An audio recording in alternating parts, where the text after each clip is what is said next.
Hi guys, it is like March 25th. Um, this video is this is an update. I didn't do one last month. I was so busy last for February to give you all an update. My Tesla stocks has been moving sideways since January. Fortunately, my stock is out till mid-April, so I'm hoping to still beat that time decay, which can be an issue. But it's getting close, so we shall see. I have a couple stocks for Tesla options expire mid-April, and I have one expire in July, mid-July.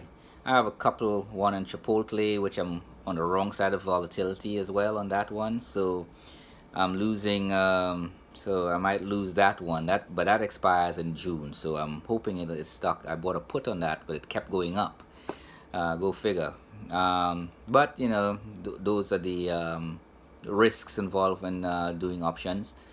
Um, I do have some other stocks. It's just more like like pure stock. They're not options. I just own the stock outright, and those are sitting fine and doing okay.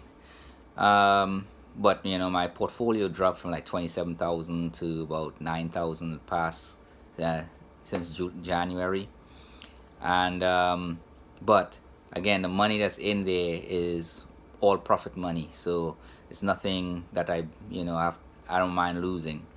Um, so if you guys are looking to get involved in the stock market, be very do not it's better to pay off your mortgage, pay off your credit card debts and any debts that you may have first, and then any extra money you have, then you go ahead and invest in the stock market.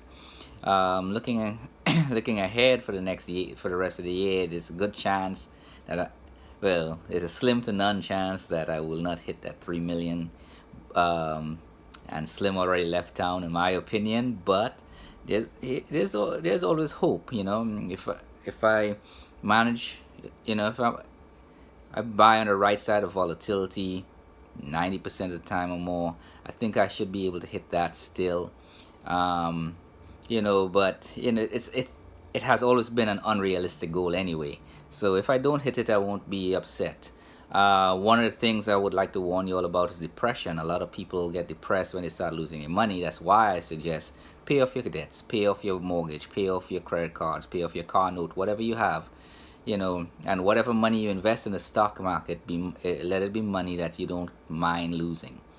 That way, if you do lose it, you don't get suicidal. A lot of people have seen stories of people killing themselves when their market, when they lose 30, 20, 30, 50% of their portfolio in value. And I don't want you all to put yourselves in a position like that. For me, I play the stock market mainly for fun. Yes, I'm serious about it, but I get an adrenaline rush when it comes time to buy or sell, and I have it because I'm able to control that. I think I make fairly sound buys, even though this case I'm on the wrong side of volatility right now, and hopefully I'll be able to pull something out. What I'm also looking at is term life insurance. My parents came to me, they're in their early 60s. They're interested in the term life insurance, and so did a little research. I came across AIG, which I have stock in when it was I believe, oh yeah, before they kind of like separate. I had stock in there. I made some money off AIG years ago, and based buying outright stock. I didn't do options back then. The company seemed to be solid.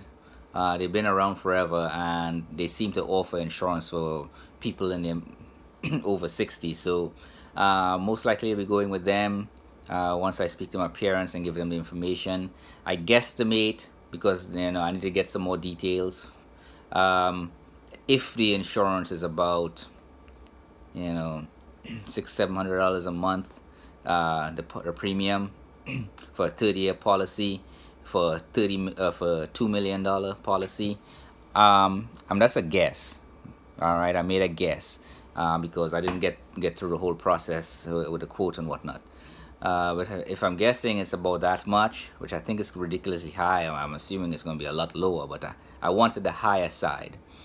I would probably spend about $250,000 over for a 30-year policy, $250,000 every month. I mean, for the it's about $700 a month every month for 30 years. I'll be 74 because I'll be 44 this year in July. So I'll be 74 when that policy expire. My parents will be in their their 90s. So it's a good, even if I and it's two of them, so even if that's $700 for two policies, so it's $2 million each, so it's a $4 million policy, or $2 million a piece.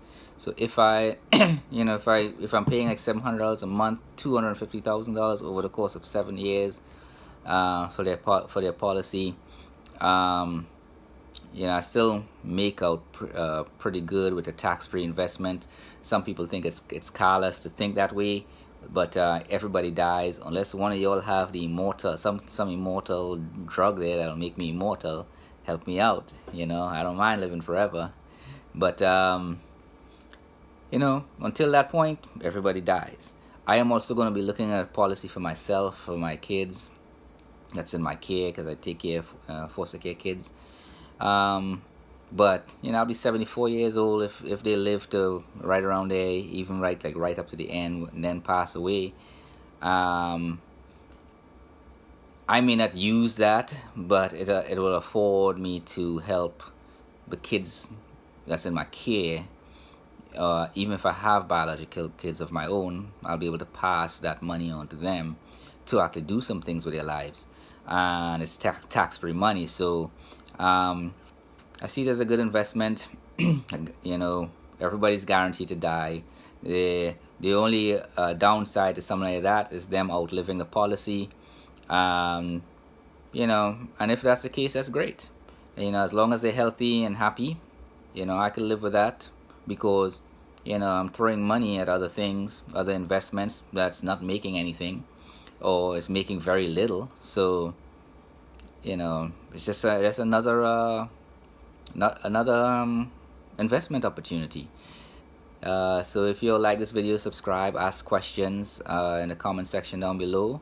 You all have a good day.